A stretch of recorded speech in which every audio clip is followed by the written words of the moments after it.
Welcome to ET exclusive. Allu Arjun next cinema ఏంటి? పుష్ప 2 తరువాత బన్నీ ఎవరితో సినిమా చేయబోతున్నారు? త్రివిక్రమ్ తో ఉండబోతోందని అనౌన్స్ చేశారు. అది ఉందా? అట్లే ఇంకా రేస్ లోనే ఉన్నారా లేదంటే బయటకు వచ్చేసారా? ఈ దాగుడు మూతల్లో బన్నీ ఓటు ఎవరికి పడబోతోంది? వీటన్నిటినీ కాదని పుష్ప 3 లైన్ లోకి వస్తుందా? ఇదే ఇవాల్టి ఎక్స్క్లూసివ్ స్టోరీ.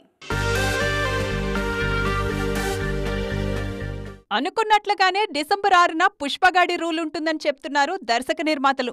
దానికి తగ్గట్లుగానే షూటింగ్, పోస్ట్ ప్రొడక్షన్, ప్రమోషన్స్ అన్ని ప్లాన్ ప్రకారమే జరుగుతున్నాయి. అయితే పుష్ప 2 తర్వాత అల్లు అర్జున్ ఏ సినిమా చేయబోతున్నారనే విషయంపై ఆసక్తికరమైన చర్చ జరుగుతుంది ఇప్పుడు. ఆ మధ్య అట్లే పేరు వినిపించినా ముందు నుంచి ఉన్న త్రివిక్రమే రేసులో ఉన్నారు. నిజానికి గుంటూరు కారం విడుదలకు ముందే బన్నీ త్రివిక్రమ్ సినిమా అనౌన్స్ చేశారు. కాకపోతే ఈసారి రొటీన్ ఫ్యామిలీ ఎంటర్టైనర్ కాకుండా perfect pan Indian cinema plan చేస్తున్నారు గురూజీ. అందుకే ప్రీ ప్రొడక్షన్ కోసం చాలా టైం తీసుకుంటున్నారు. పీరియాడిక్ నేపథ్యంలో సాగే భారీ యాక్షన్ ఎంటర్టైనర్ ఇది. మొన్నటి వరకు అట్లే పేరు బలంగా వినిపించినా అతన్ని కాదని తనకు హ్యాట్రిక్ ఇచ్చిన త్రివిక్రమ్కే ఓటేశారు అల్లు అర్జున్. పుష్ప 2 తర్వాత బన్నీ ఇమ్మీడియట్ గా చేసే సినిమా కూడా ఇదే కావచ్చు. పుష్ప 3 ఉందనే టాక్ వినిపిస్తున్నా ఆల్రెడీ రామ్ చరణ్, సుకుమార్ సినిమా ప్రకటించారు కాబట్టి ఈ ప్రాజెక్ట్ ఇప్పట్లో లేనట్లే. 4 ఏళ్లుగా పుష్ప వరల్డ్ లోనే ఉన్న బన్నీ డిసెంబర్ తర్వాత ఫ్రీ కానున్నారు. జనవరి వరకు ఈ ప్రమోషన్స్ చూసుకొని తర్వాత త్రివిక్రమ్ సినిమా కోసం మేక్ ఓవర్ కానున్నారు. ఆలోపు బౌండెడ్ స్క్రిప్ట్ సిద్ధం చేయనున్నారు త్రివిక్రమ్. అన్ని కుదిరితే 2025 జూన్ తర్వాత త్రివిక్రమ్ బన్నీ సినిమా సెట్స్ పైకి రానుంది. గీతా ఆర్ట్స్ ఈ సినిమాను భారీ బడ్జెట్ తో నిర్మించబోతోంది. దాదాసాహెబ్ ఫాల్కే ఈ అవార్డు పొందాలని ఎవరికి మాత్రం ఉండదు చెప్పండి. తెలుగు ఇండస్ట్రీ నుండి కూడా ఈ అవార్డు కొందరిని వరించింది. ఈ ఏడాదికి గాను దాదాసాహెబ్ ఫాల్కే అవార్డు గ్రహీతను ప్రకటించింది కేంద్ర ప్రభుత్వం. లెజెండరీ నటుడు మిథున్ చక్రవర్తికి ఈ గౌరవం లభించింది. ఈ సందర్భంగా ఆయనపై స్పెషల్ స్టోరీ. ఇండియాలో సినిమా వాళ్లకిచ్చే అత్యుత్తమ పురస్కారం దాదాసాహెబ్ ఫాల్కే. ఈ ఏడాది ఈ ప్రతిష్టాత్మక అవార్డు బాలీవుడ్ విలక్షణ నటుడు మిథున్ చక్రవర్తిని వరించింది. అక్టోబర్ 8న జరగనున్న నేషనల్ అవార్డ్స్ ప్రెజెంటేషన్ ఈవెంట్లో ఈ పురస్కారాన్ని మిథున్ చక్రవర్తి అందుకోనున్నారు. కేంద్ర సమాచార మంత్రి అశ్విని వైష్ణవ్ ట్విట్టర్ వేదికగా ఈ అవార్డును ప్రకటించారు. 1950లో కోల్కతాలో జన్మించిన మిథున్ 1976లో మృగయ అనే సినిమాతో నటుడిగా అరంగేట్రం చేశారు. తొలి చిత్రంతోనే ఉత్తమ నటుడిగా జాతీయ అవార్డు అందుకున్నారు మిథున్. ఆ తర్వాత బన్సారీ, అమర్దీప్, సాహస్, వాంటెడ్, బాక్సర్, త్రినేత్ర, దుష్మన్, దలాల్, భీష్మ, సుల్తాన్, గురు, కిక్, బాస్, డిస్కో డాన్సర్ ఇలా చెప్పుకుంటూ పోతే ఎన్నో సినిమాలు మిథున్ను స్టార్ను చేశాయి. హిందీ మాత్రమే కాదు, బెంగాలీ, కన్నడ, ఒరియా, భోజ్పురి, తెలుగు చిత్రాల్లోనూ నటించారు మిథున్. తెలుగులో గోపాల గోపాలలో దొంగ స్వామీజీగా ఆయన నటన అద్భుతం. మలుపు అనే సినిమాలోనూ నటించారాయన. 2024 ఆరంభంలో ఆయనకు పద్మభూషణ్ వచ్చింది. ఇప్పుడు దాదాసాహెబ్ ఫాల్కేకు ఎంపిక కావడంతో మిథున్ ఫ్యాన్స్ సంబరాల్లో మునిగిపోయారు. వేరే దర్శకుల సినిమాల్లో పాట అంటే కేవలం పాటే, కానీ శంకర్ సినిమాలో మాత్రం అదో సెలబ్రేషన్, ఓ సెన్సేషన్. పాటలకు ఆయన పెట్టించే ఖర్చు మామూలుగా ఉండదు. తాజాగా గేమ్ చేంజర్ నుండి సెకండ్ సాంగ్ రిలీజ్ అయింది. అందులో ఉన్న గ్రాండియర్ చూస్తుంటే మతులు పోతున్నాయి. మరి game changer second song specialities ఏంటో మనం కూడా చూసేద్దామా?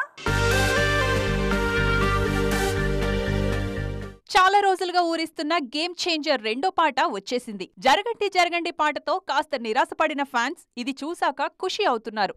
ఏదో హీరో ఇంట్రో సాంగ్ మాదిరి కాకుండా ఈ పాటను చాలా కొత్తగా డిజైన్ చేశారు శంకర్. మరీ ముఖ్యంగా ఇండియాలోని విభిన్నమైన సంస్కృతులను ఒకే పాటలో చూపించే ప్రయత్నం చేశారు ఈ దర్శకుడు. రామ్ చరణ్ కెరీర్లోనే కాస్ట్లీ సాంగ్స్ లో రామ్ మచ్చా మచ్చా ఉంటుంది. ఈ పాటలో 1000కి పైగా జానపద కళాకారులతో కలిసి చిందేశారు రామ్ చరణ్.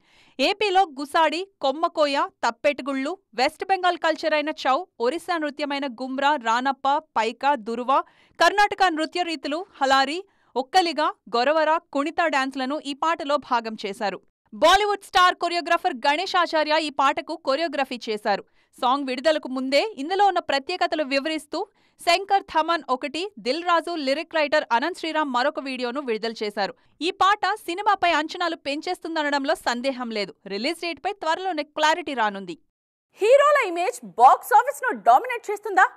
టాక్ తో సంబంధం లేకుండా సినిమాలకు కలెక్షన్స్ తెచ్చిపెడుతుందా? వీకెండ్ ముగిసేసరికి ముప్పావు వంతు వసూళ్లు వచ్చేస్తున్నాయా? పాన్ ఇండియన్ ట్యాగ్ ఉంటే చాలు, ఎంటా బయట అని తేడా లేకుండా కలెక్షన్స్ వర్షం కురుస్తుందా?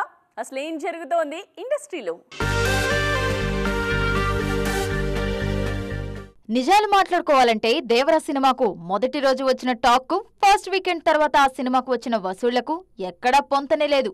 ఫస్ట్ డే చాలా వరకు డివైడ్ టాక్ తోనే ఓపెన్ అయింది దేవర. కానీ ఆ టాక్ ను తన బ్రాండ్ తో ఓవర్కమ్ చేశారు జూనియర్ ఎన్టీఆర్. 3 రోజుల్లోనే ప్రపంచవ్యాప్తంగా 250 కోట్ల గ్రాస్ దాటేసింది దేవర. దేవర వసూళ్లు చూసి ట్రేడ్ కూడా షాక్ అవుతుందేమో. ఎందుకంటే ఓపెనింగ్స్ వస్తాయని ఊహించారు, కానీ ఈ రేంజ్ సునామీ మాత్రం అస్సలు ఎక్స్పెక్ట్ చేయలేదు. ముఖ్యంగా ఓవర్సీస్ లో ఇప్పటికే 4.5 మిలియన్ దాటి 5 మిలియన్ వైపు పరుగు పెడుతుంది. మరోవైపు హిందీలోనూ బాగా పికప్ అయింది దేవర. అక్కడ 3 రోజుల్లో 30 కోట్ల నెట్ వసూలు చేసింది. తెలుగు రాష్ట్రాల్లో దేవర దూకుడు గురించి ఎంత చెప్పినా తక్కువే. 3 రోజుల్లోనే 80% రికవరీ తీసుకువచ్చింది ఈ చిత్రం. మరో 2 రోజుల్లో దసరా హాలిడేస్ కూడా మొదలవుతున్న నేపథ్యంలో రాబోయే రోజుల్లోనూ దేవర దూకుడు ఖాయంగా కనిపిస్తుంది.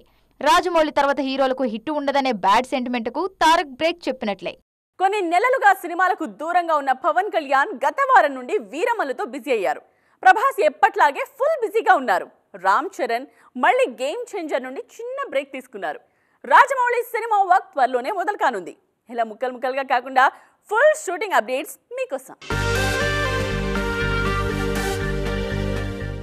మొన్నటి వరకు డబుల్ డ్యూటీ చేసిన ప్రభాస్ ఇప్పుడు మళ్లీ సింగిల్ సినిమాపైకి వచ్చేశారు. ఈయన నటిస్తున్న రాజాసాబ్ షూటింగ్ అజీజ్ నగర్ లో జరుగుతుంది. చిరు విశ్వంభర షూటింగ్ కొన్ని వారాలుగా అన్నపూర్ణ 7 ఏకర్స్ లోనే జరుగుతుంది. అక్కడే కీలకమైన సన్నివేశాలు చిత్రీకరిస్తున్నారు దర్శకుడు వశిష్ఠ. పవన్ కళ్యాణ్ హరిహర వీరమల్లు షూట్ విజయవాడ పరిసర ప్రాంతాల్లోనే ప్రత్యేకమైన సెట్స్ లో జరుగుతుంది. సాయిధరం తేజ్ STDT 18 తో పాటు వరుణ్ తేజ్ మట్కా కొత్త షెడ్యూల్ సైతం RFCలోనే జరుగుతుంది. విజయ్ దేవరకొండ గౌతమ్ తిన్ననూరి సినిమా షూటింగ్ 20 రోజులుగా కేరళలో జరుగుతుంది. Nithiin Sreeleela Robin Hood shoot ఆస్ట్రేలియాలో జరుగుతుంది. నాగార్జున ధనుష్ కాంబినేషన్ లో వస్తున్న కుబేరా షూటింగ్ 4 వారాలుగా సికింద్రాబాద్ లోనే జరుగుతుంది. నాని హీరోగా శైలేష్ కొలను తెరకెక్కిస్తున్న హిట్ 3 షూటింగ్ వైజాగ్ లో జరుగుతుంది. రజనీకాంత్ కూలీ షూట్ కూడా వైజాగ్ లోనే జరుగుతుండగా Siddhu Jonnalagadda Jack cinema shooting నేపాల్లో జరుగుతుంది. కామెడీ వేణుమా కామెడీ ఇరుక్కు, డాన్స్ వేణుమా డాన్సే ఇరుక్కు, ఫైట్స్ వేణుమా ఫైట్సే ఇరుక్కు, మా సినిమాలో అన్నీ ఇరుక్కు అంటూ దిల్ రాజు స్టైల్లో వచ్చేస్తున్నాయి కొన్ని చిన్న సినిమాలు. ఇటు దసరా అటు దివాళిని కంటెంట్తో కొట్టాలని చూస్తున్నారు కుర్ర హీరోలు. డిఫరెంట్ కథలతో బాక్సాఫీస్ పై దండయాత్రకు సిద్ధమవుతున్న ఆ హీరోలు ఎవరో చూసేద్దామా? చిన్న సినిమాలే అనుకుంటాం, కానీ అందులో ఉన్న మ్యాటర్ పెద్ద సినిమాల్లో కూడా ఉండదు. కావాలంటే చూడండి తాజాగా విడుదలైన స్వాగ్ ట్రైలర్. 2.5 నిమిషాల ట్రైలర్ లో ఫుల్ కామెడీతో పాటు కావలసినంత ఇంట్రెస్ట్ కూడా క్రియేట్ చేశారు దర్శకుడు హసిత్ కోహ్లీ. సామాజ వర్గమున ఓం భీమ్ పుష్ తర్వాత శ్రీ విష్ణు నుంచి వస్తున్న సినిమా ఇది. అక్టోబర్ 4న స్వాగ్ విడుదల కానుంది. ఆడ వర్సెస్ మగ అంటూ చాలా యూనిక్ టాపిక్ తీసుకుని ఈ చిత్రం తెరకెక్కించారు దర్శకుడు హసిత్. దీనిపై అంచనాలు బానే ఉన్నాయి. ఈ సినిమా బిజినెస్ కూడా భారీగా జరిగింది. దసరా హాలిడేస్ ను టార్గెట్ చేస్తున్నారు శ్రీ విష్ణు. ఇక దీపావళికి సత్యదేవ్ వస్తున్నారు. ఈయన నటిస్తున్న జీబ్రా అక్టోబర్ 31న రానుంది. స్వాగ్, జీబ్రా రెండు వేటికవే డిఫరెంట్ అటెంప్ట్స్. ఈ రెండిట్లోనూ ఎంటర్టైన్మెంట్ ఫుల్ గా ఉండబోతోంది. వీటితో పాటు సుహాస్ జనక అయితే గనక కూడా కొత్త కథతోనే రాబోతుంది. అక్టోబర్ 12న రానున్న జనక అయితే గనక ప్రమోషన్స్ జోరుగా జరుగుతున్నాయి. మరి చూడాలిక వీటిలో ఏ సినిమా ఆడియన్స్ మనస్సు గెలుస్తుందో. ఇది వాటి ఈటీ ఎక్స్క్లూజివ్. మరిన్ని ట్రెండింగ్ అప్డేట్స్ తో మళ్ళీ కలుద్దాం. దిస్ ఇస్ నేత్ర సైనింగ్ ఆఫ్.